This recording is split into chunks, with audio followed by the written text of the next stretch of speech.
Jemaat yang dikasihi Tuhan, untuk mengawali pembacaan firman Tuhan hari ini, marilah kita bersatu di dalam doa. Damai sejahtera Allah yang melampaui segala akal, itulah yang memelihara hati dan pikiran saudara-saudara di dalam Kristus Yesus Tuhan kita. Amin. Saudara-saudara yang kekasih, firman Tuhan nats renungan untuk kita hari ini, Kamis tanggal 1 Agustus 2024, tertulis dalam kitab Kisah Para Rasul, pasal yang ketiga ayat 8. Kisah Para Rasul 3 ayat 8. Ia melonjak berdiri, lalu berjalan kian kemari, dan mengikuti mereka ke dalam bait Allah, berjalan dan melompat-lompat, serta memuji Allah. Ia melonjak berdiri, lalu berjalan kian kemari, dan mengikuti mereka ke dalam bait Allah, berjalan dan melompat-lompat, serta memuji Allah. Demikian firman Tuhan.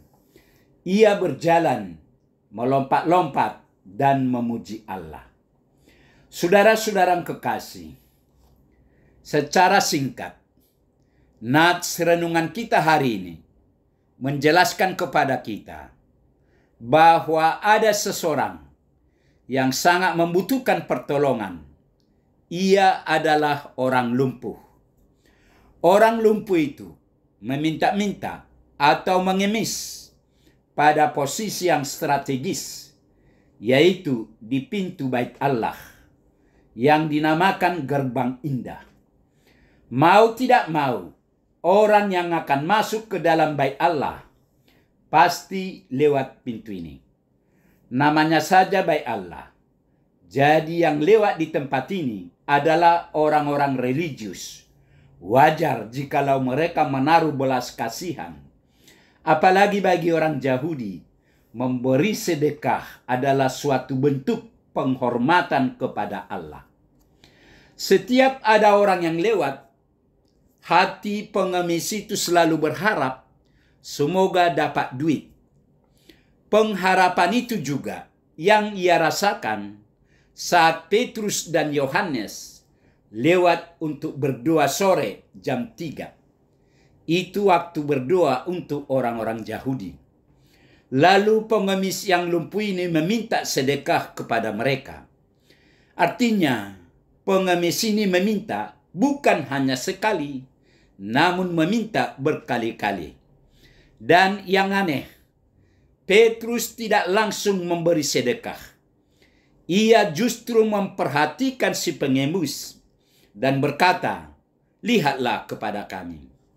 Mereka saling bertatapan tajam. Si Petrus mencermati apa yang menjadi kebutuhan pengemis itu. Apakah uang atau sebenarnya butuh yang lain? Sedangkan si pengemis menatap Petrus dengan harapan pasti sebentar lagi dapat sedekah. Saat pengharapan si pengemis ini sudah memuncak, Petrus berkata, "Emas dan perak tidak ada padaku." Wah, hancur harapan si pengemis ini. Namun Petrus mengerti bahwa bukan uang yang menjadi kebutuhan utama dari si lumpuh ini. Ia membutuhkan hal lain yang jauh lebih berharga, yaitu kesembuhan di dalam Kristus. Sehingga Petrus melanjutkan pernyataannya. Demi nama Yesus Kristus, orang Nazaret itu, berjalanlah. Sambil Petrus memegang tangan kanan dan membantu orang lumpuh ini berdiri, apa yang terjadi? Kaki yang lebih dari 40 tahun tidak bisa bergerak sama sekali, dan yang sepertinya tidak mungkin sembuh itu, tiba-tiba dapat berdiri dan melompat. Sungguh kejadian yang mengherankan. Hal ini tentu membuat hati si pengemis ini mengalami kegirangan yang luar biasa. Ia memperlihatkan hal tersebut dengan memuji Allah sambil lompat sana lompat sini, berjalan kian kemari. Ketika Petrus mengatakan demi nama Yesus berjalanlah, ia tidak sedang mengatakannya dengan ragu-ragu. Petrus mengatakannya dengan keyakinan yang penuh. Begitu juga dengan si lumpuh itu. Dalam pasal yang ketiga ayat 16 dikatakan bahwa karena kepercayaan orang lumpuh tersebut beroleh kesembuhan. Dan apa hasilnya? Kesembuhan itu nyata.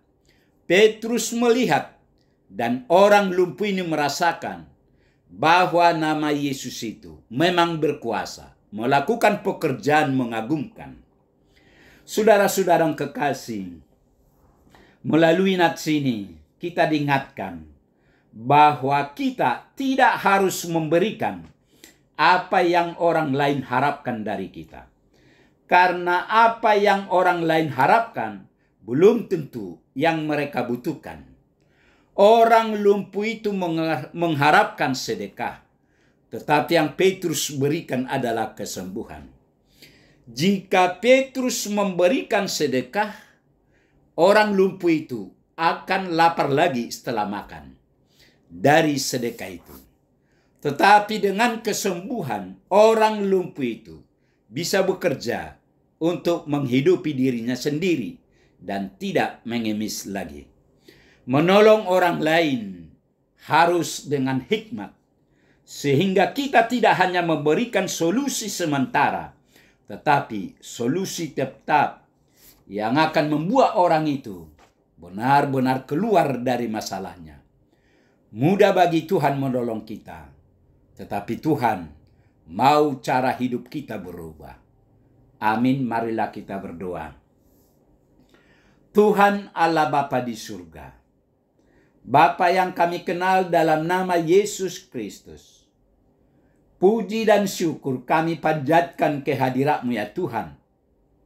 Hari ini Tuhan masih berkenan menyapa kami lewat pemberitaan firman-Mu. Berkatilah firman-Mu ini ya Tuhan. Berkati kami semua anak-anak-Mu, agar kami tetap bersukacita memuji dan memuliakan nama-Mu.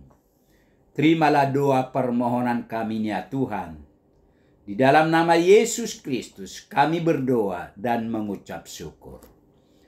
Amin.